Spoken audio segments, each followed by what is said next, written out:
The alkali dust tasted of grit and endings.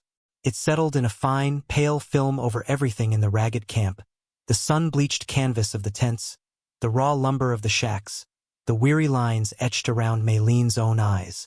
The wind was a constant thief, stealing warmth, stealing words, stealing the scent of the meager stew she was trying to coax to life over a pitiful fire. It was a land that scoured a person down to the bone, and then it scoured the bone. She had felt its unforgiving nature since the day the railroad company had buried her husband, leaving her with little more than his last month's pay and a daughter whose eyes were too big and too old for her small face. Today, the wind carried a new kind of chill.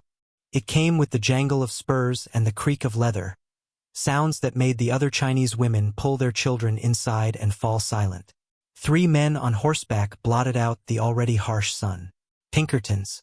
Their authority was not in a badge, but in the casual cruelty of their posture, the way their shadows fell long and possessive over the shanties.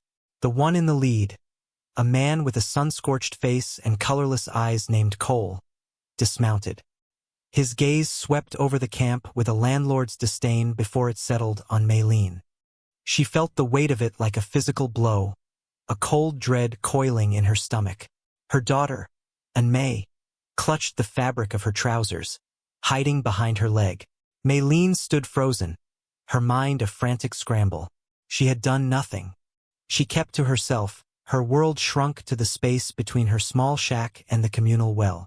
She bartered mending for rice, her needle flashing in the dim lamplight late into the night. She was invisible. She had to be. "We got a report," Cole said, his voice as dry as the dirt he spat onto. "Thievin'." Maylene's English was a fragile, broken thing, but she understood the accusation. It was the word they always used. It required no proof, only a target. She shook her head, a small, desperate motion. No. No steal. The other 2 men laughed, dismounting and flanking their leader. They moved with a predatory languor, enjoying the fear that radiated from her, from the entire silent camp.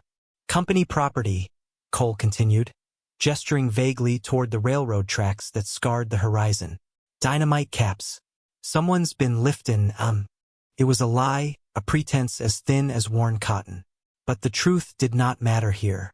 He stepped closer, his gaze falling to the single beautiful thing she had left from her old life, the thing she cherished with a quiet, fierce pride. Her hair. It was a river of polished jet, thick and heavy, woven into a traditional braid that fell past her waist. It was her history, her connection to her mother, to the land she had left behind. In a place that took everything, it was the one part of her that remained untouched. "We're gonna have to make an example," Cole said, a slow, ugly smile spreading across his face. He nodded to his men. The world dissolved into a nightmare of rough hands and stifling canvas scent. One man grabbed her arms, twisting them behind her back with brutal efficiency. The other seized her by the jaw, forcing her head to the side.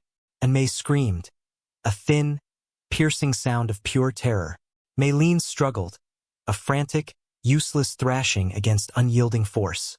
She could feel the man's foul breath on her cheek, see the triumphant glint in Cole's eyes as he drew a pair of heavy shears from his saddlebag. They were for shearing sheep, thick and greasy. The cold steel touched the back of her neck, a profound, visceral cold that was not of the metal but of the violation. It was a